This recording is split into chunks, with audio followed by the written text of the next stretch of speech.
Baik, bismillahirrahmanirrahim. Assalamualaikum warahmatullahi wabarakatuh dan selamat pagi diucapkan kepada semua murid-murid tahun 2 Anggerik dan juga ibu bapa yang dirahmati Allah Subhanahu Wa Taala. Baik, jadi pada pagi ini insya-Allah saya Cikgu Khairi. Cikgu Khairi adalah merupakan guru subjek pendidikan kesihatan bagi 2 Anggerik. Jadi insya-Allah ibu bapa dan murid-murid diharap bersedia dengan buku teks digital masing-masing. Bagi yang ada buku teks biasa, kamu boleh tengok menggunakan buku teks. Jadi bagi yang tiada, kamu boleh menggunakan buku teks digital. Okey. Baik, ibu bapa dan murid-murid bolehlah membuka buku teks pada muka surat 68, muka surat 68 yang iaitu subtopiknya adalah gaya hidup sihat, iaitu poster, tajuknya adalah poster rehat dan tidur yang betul. Baik, jadi objektif pembelajaran kita pada hari ini adalah murid dapat menyatakan maksud. Murid dapat menyatakan, maksudnya murid-murid 2A ni dapat menyatakan maksud poster rehat dan juga tidur. Maksud tiga tu, yang pertama maksud poster, kemudian maksud rehat dan kemudian akhir sekali maksud tidur. Jadi kamu boleh menyatakan ketiga-tiga itu, jadi kamu dapat mencapai objektif yang ditetapkan pembelajaran kita pada hari ini. Jadi objektif yang kedua pula, murid dapat mengaplikasikan poster yang betul. Poster yang betul untuk pertumbuhan dan perkembangan fizikal yang sihat. Okey. Maksudnya apa? Maksudnya bila dah habis pembelajaran ni, kamu semua dapat menyatakan maksud poster, maksud rehat dan juga maksud tidur. Jadi dan okey, kita tengok. Kita tengok apa yang dimaksudkan sebagai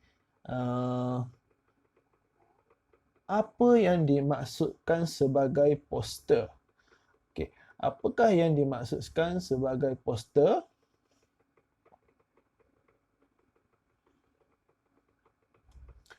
Okey. Jadi kita tengok di sini apakah yang dimaksudkan sebagai poster? Poster adalah bentuk tubuh semasa duduk, berdiri, berjalan dan mengangkat barang. Okey, yang paling penting adalah maksud poster tu. Poster tu adalah maksudnya bentuk tubuh. Masa duduk, masa berdiri, masa berjalan, masa mengangkat barang, macam-macam lagi. Nanti kita tengok, kita tengok contoh-contoh yang betul, untuk duduk, untuk berdiri, kan, untuk berjalan dan juga mengangkat barang.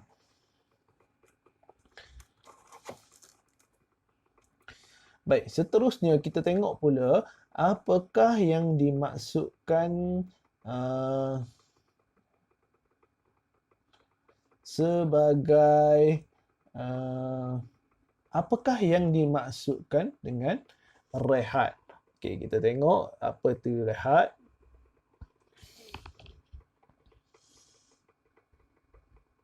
Okey, rehat ni adalah berhenti sementara daripada melakukan aktiviti fizikal. Okey, jadi berhenti sementara daripada melakukan aktiviti fizikal dan mental. Okey, apakah aktiviti fizikal tu? Ni yang kamu kena tahu. Okey, aktiviti fizikal ni adalah perbuatan yang melibatkan pergerakan tubuh badan kamu. Bila melibatkan pergerakan tubuh badan, itu dipanggil aktiviti fizikal. Okey. Sebagai contoh, kamu berlari di padang. Boleh tak kamu lari 9 jam. 9 jam kamu lari 9 jam sampai 9 jam. Tak boleh. Itu adalah mustahil kan. Jadi kamu perlu berhenti. Jadi berhenti itulah yang dimaksudkan sebagai rehat. Kamu nak tahu? Itulah yang dimaksudkan sebagai rehat. Baik. Kemudian apa pula yang dimaksudkan sebagai mental? Mental. Apakah?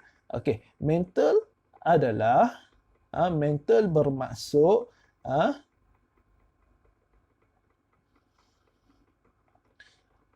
pemikiran, berfikir. Berfikir. Contohnya kamu belajar kan? Belajar tu menggunakan fikiran. Bila kita berfikir lama, maka kita memerlukan rehat. Supaya kita tak blown out tu. Apa maksud dia? Tidak stres lah. Tidak lama-lama kita belajar kan. Jadi kita kena berehat sebentar. Sebagai contohnya, di sekolah kan. Di sekolah, pukul 7 suku hingga pukul 7.15 hingga 9.15 pagi kamu belajar. Belajar. Sampai 9.15, cikgu pun bagi kamu untuk pergi rehat.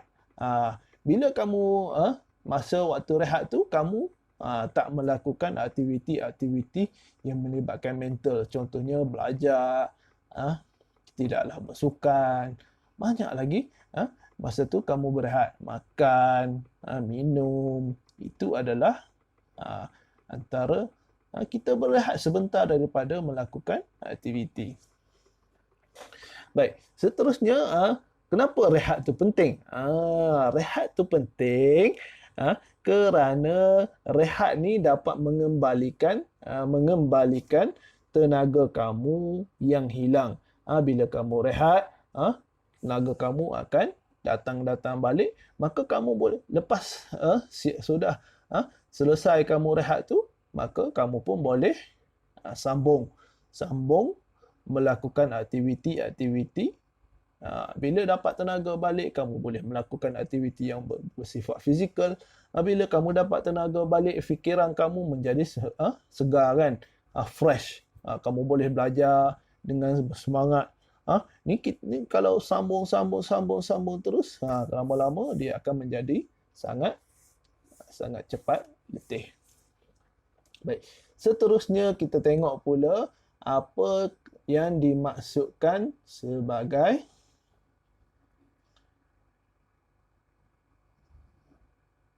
apakah yang dimaksudkan sebagai tidur. Semua tahu apa yang dimaksudkan sebagai tidur kan. Tidur ni semua tahu. Yang ni yang paling senang. Okey, baik. Kenapa?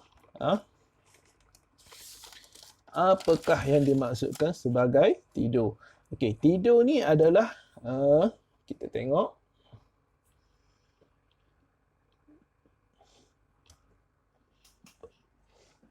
Okey, dia kata tidur adalah melelapkan mata dan merehatkan badan.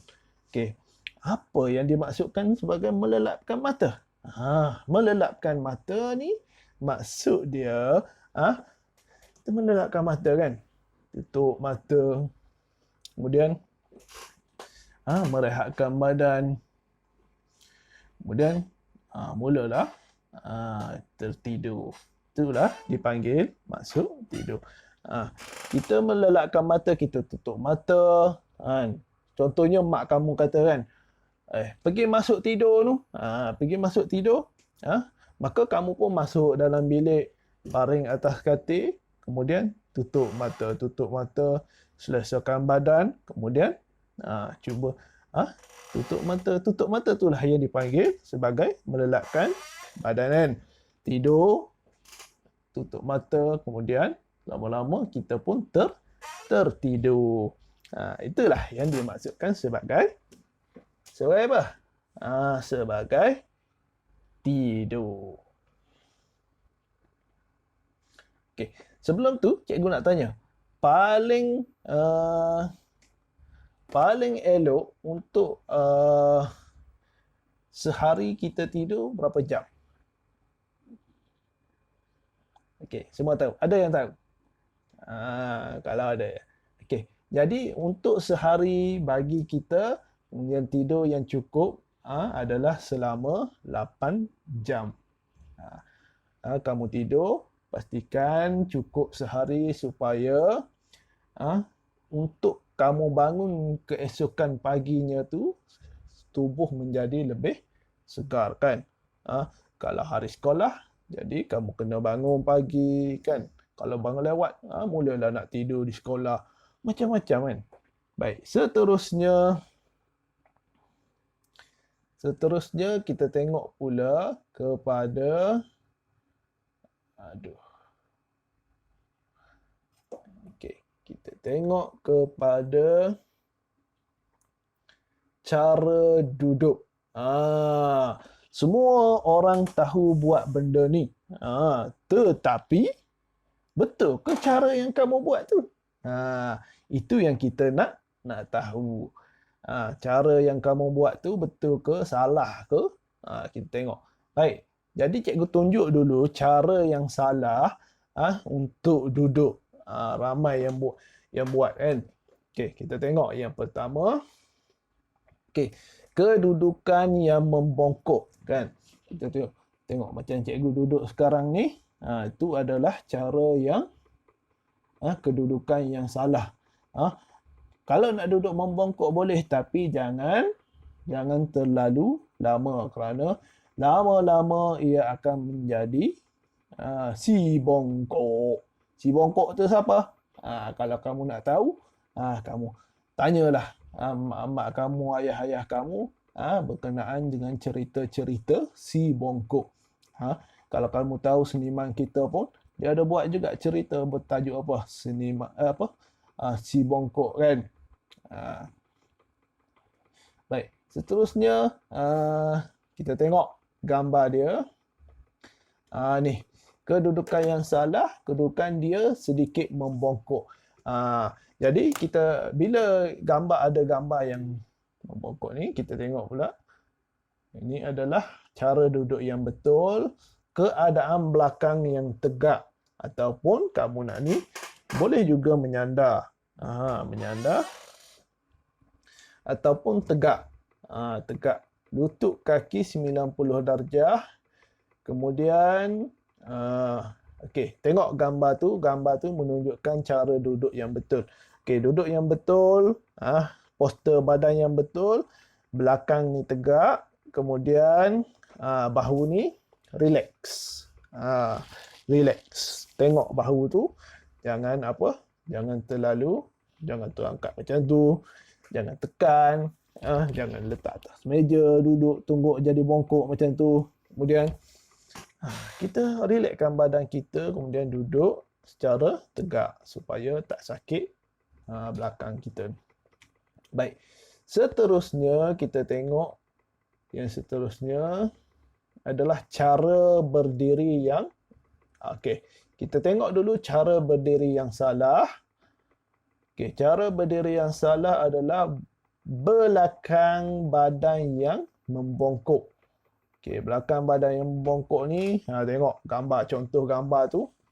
Ini adalah contoh gambar cara berdiri yang salah.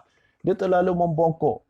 Ni merupakan kesan-kesan daripada duduk yang suka membongkok lah. Lama-lama berjalan pun jadi bongkok. Baik, kita tengok. Okey, selain tu ada juga cara ramai juga cikgu tengok masa perhimpunan, murid berdiri dengan satu kaki. Satu kaki tegak, satu kaki lagi membengkok. Tu juga merupakan cara berdiri yang salah. Kenapa cikgu kata salah? Sebab cara berdiri yang betul, tapak kaki mestilah dua-dua kaki di atas, berdiri di atas dua-dua kaki, tidak satu kaki. Baik, kita tengok cara berdiri yang betul. Okey, tengok gambar. Gambarnya, badannya yang tegak. Kemudian, okey, keadaan belakang badan yang tegak. kemudian kaki yang lurus. Tidaklah menggunakan satu kaki. Satu kaki betul, satu kaki bengkok. Biasanya ramai yang macam tu, kan? Okey, baik. Seterusnya kita tengok cara tidur. Cara tidur. Okey, cara tidur yang salah adalah tengok gambar ni. Gambar tu, cara tidur yang salah. Sebab apa? Yang pertama, bantal yang terlalu tinggi. Bila bantal terlalu tinggi, bangun paginya, kita akan rasa sakit di bahagian bahagian leher ni. Lama-lama rasa sakitlah sebab terlalu tinggi. Okey, kemudian bantal yang keras. Bantal yang keras juga merupakan cara tidur yang salah lah. Tak elok untuk tidur. Dia akan menjadikan tidur yang tidak selesa. Baik. Seterusnya adalah kaki meringkuk.